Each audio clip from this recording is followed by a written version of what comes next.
Salut les phénomènes, comment ça va? J'espère que vous allez bien. Nouvelle vidéo actualité FC Barcelone. Je sais qu'il fait un peu sombre, mais j'ai décidé de laisser la lumière, les gars, du soleil dehors. Parce que la lumière pour les vidéos, elle m'a tué les yeux. Franchement, j'ai mal aux yeux. Donc, je me suis dit, on va faire une vidéo sans forcément d'éclairage, mais je trouve que ça va. C'est assez clair, non? Allez, sans plus tarder, on va commencer avec l'actualité d'aujourd'hui. Ça chauffe énormément et Gérard Romero nous a même annoncé que cette semaine-là, ça va être une semaine de folie. Comme si on n'avait pas déjà vécu un mercato de folie, les gars. Juste avant que la vidéo commence, je tenais à vous demander le petit abonnement, les gars, c'est gratuit et ça fait extrêmement plaisir. Le petit like aussi, pardon, qui soutient énormément. On est parti pour l'actualité du jour. Il y a énormément de choses à dire entre Nico, Depay, des choses concrètes. Enfin, pas énormément en quantité, mais on va dire c'est concret. Tu vois, ça va droit au but. C'est pas des petites infos à gauche, à droite. On va commencer par Memphis Depay. Juste avant de commencer par Depay aussi, merci pour vos retours, les gars, pour la chaîne secondaire où on fait du FIFA, etc. Un énorme merci à vous. À chaque fois que je balance un épisode de Carrière Manager avec le FC Barcelone, qu'on achète les Bernardo, les Trent Alexander-Arnold, il y en a qui veulent même que j'achète Davies pour mon côté gauche pour le Barça en Carrière Manager. Merci à vous, à chaque fois que je sors un épisode, je reçois des messages, c'est quand l'épisode 4, c'est quand le prochain épisode. Ça fait extrêmement plaisir, je vais essayer de me plier en 4 pour faire l'épisode 4 le plus rapidement possible. Mais je tenais tout de même à vous remercier. Alors on commence directement avec Depay. Tottenham n'est pas intéressé par Memphis, pas de pourparlers. 2 petites secondes, les gars. Je sais que je suis chiant, mais je précise que la deuxième chaîne sera bien évidemment dans la description pour ceux qui jouent à FIFA, les gars. FUT, Club Pro, ouais, on va tout déchirer. Sur FIFA 23, franchement, ça va être incroyable. Reprenons, cette fois-ci pour de bon. C'est bon, les gars, vous avez ma parole, cette fois-ci, c'est pour de bon. Tottenham n'est pas intéressé par Memphis, pas de pourparlers dans l'état actuel des choses. La Juventus est la favorite pour signer Depay. La Juve le veut depuis juillet, mais la première étape doit être la résiliation du contrat avec le Barça. La résiliation du contrat, encore une fois, mis sur la table. Depay veut vraiment partir libre et la Juventus, logique, eux, ça les arrange. S'ils pouvaient ne pas payer 20 millions, ça les arrange grandement. La Juventus sent pour aussi que Depay résilie son contrat. Comme ça, au moins, il arriverait libre du côté de la Juventus. Dans un autre communiqué, on peut lire « Accord conclu à titre personnel avec les avocats du cabinet Cresta pour Depay à la Juve. Contrat de 2 ans avec un salaire proche de 5 millions saison. Maintenant, le Néerlandais s'efforce de résilier le contrat avec le Barça. Il y a de l'optimisme. Donc, le Néerlandais Depay, il veut vraiment résilier son contrat, comme nous l'indiquait le communiqué d'avant, pour pouvoir s'en aller librement du côté de la Juventus. Mais ça se précise, les gars. Depay, il y a de grandes chances qu'on ne le voit plus au FC Barcelone cette saison. Et comme j'ai eu à le dire dans plusieurs vidéos, encore merci à lui d'avoir été là pour nous aider dans les moments les plus durs. En plus de ça, il ne fait pas une saison catastrophique, il fait même une bonne saison. Donc un énorme merci à lui, un énorme respect et bonne chance à lui du côté de la Juventus. Je m'avance un peu, mais je pense que ça va se faire, les gars. Je pense que ça va se faire. Parlons maintenant de Ter Stegen. Barcelone a également contacté Ter Stegen à propos de toute cette situation contractuelle. Le gardien est disposé à parvenir à un accord et à trouver une solution mutuelle. J'ai envie de dire encore heureux. Vraiment, j'ai envie de dire encore heureux parce que Ter Stegen, ces dernières saisons, il nous a pas vendu du rêve. Je suis le premier à lui trouver des excuses en disant que la défense n'est pas top, que le gardien ne se sent pas rassuré, mais il y a des gardiens, leur défense, elle n'est pas top. C'est pas pour autant qu'ils n'enchaînent pas masterclass sur masterclass. C'est pas pour autant qu'ils leurs réflexes sont quand même là, malgré que leur défense soit nulle. On voit quand même leurs arrêts. Je pense à Courtois en Ligue des Champions, il a subi énormément d'occasions, il a sauvé énormément de buts. Qu'est-ce qu'on pourrait dire sur Courtois? Sa défense est mauvaise, oui, mais lui, il a assuré avec les arrêts quand il fallait arrêter des ballons. Donc j'aime bien trouver des petites excuses à Ter Stegen parce qu'il y a un côté à moi qui veut bien croire en la renaissance de Ter Stegen pour retrouver le top niveau. Mais la réalité, c'est qu'il fait peur. Il n'est plus aussi rassurant qu'il y a quelques années.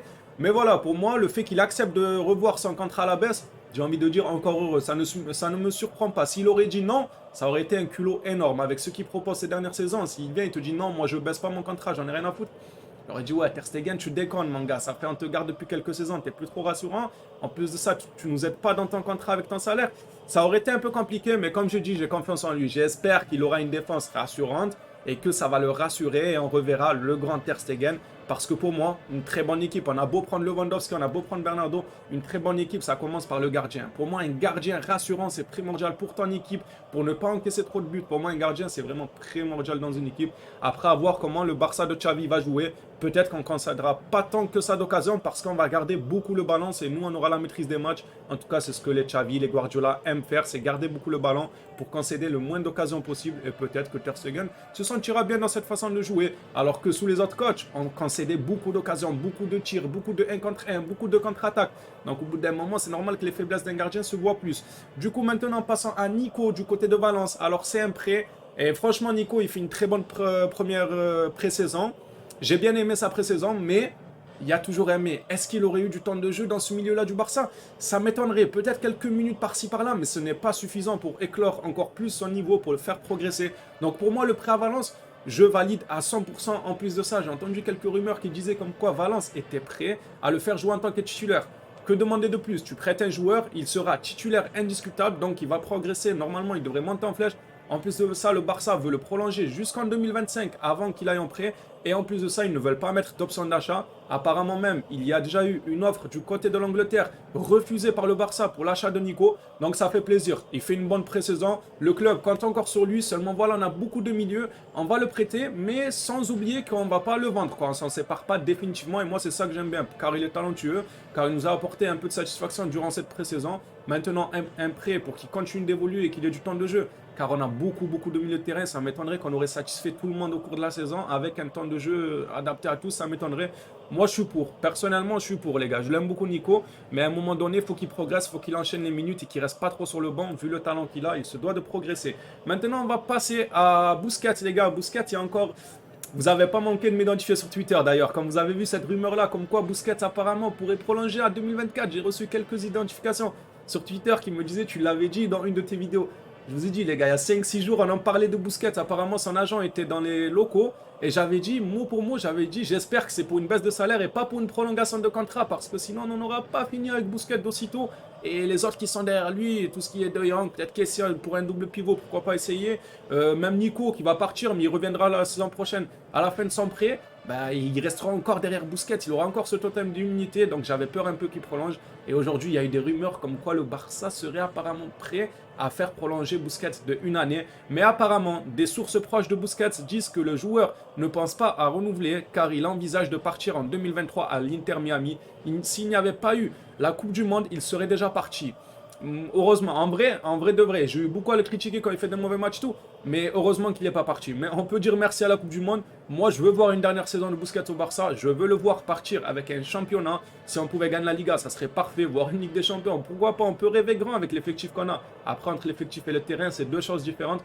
Mais on peut rêver grand, les gars. C'est le but d'un rêve. Du coup, Busquets, pour moi, je disais du coup, c'est une bonne chose qu'il reste encore une saison parce que je veux le voir partir sur une bonne note. C'est vrai que ces dernières saisons, ça n'a pas été le meilleur de l'effectif. On a eu beaucoup à le critiquer sur quelques matchs. Mais je veux quand même qu'il parte sur une bonne saison car c'est quand même une légende de notre club, les gars. C'est une légende. On a beau dire ce qu'on veut, Busquets, c'est un joueur exceptionnel.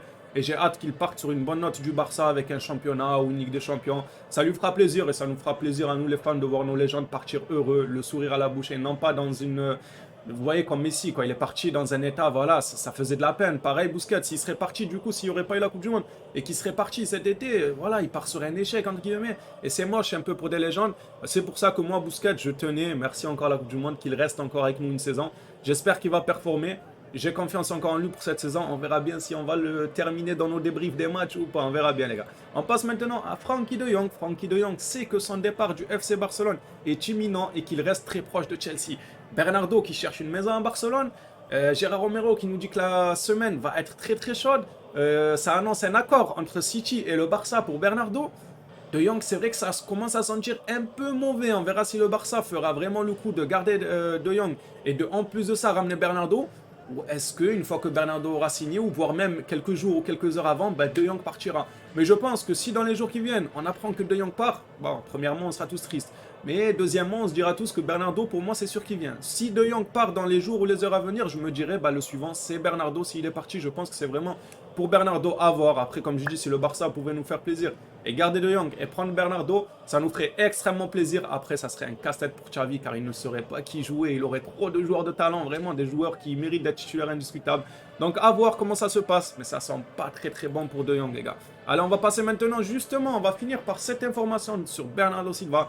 Accord FC Barcelone Manchester City pour le transfert de Bernardo Silva contre, les gars, écoutez bien, contre 50-60 millions. Déjà que moi je disais 80 millions, j'accepte pour Bernardo parce que je sais que c'est un joueur exceptionnel qui est au top niveau depuis des années.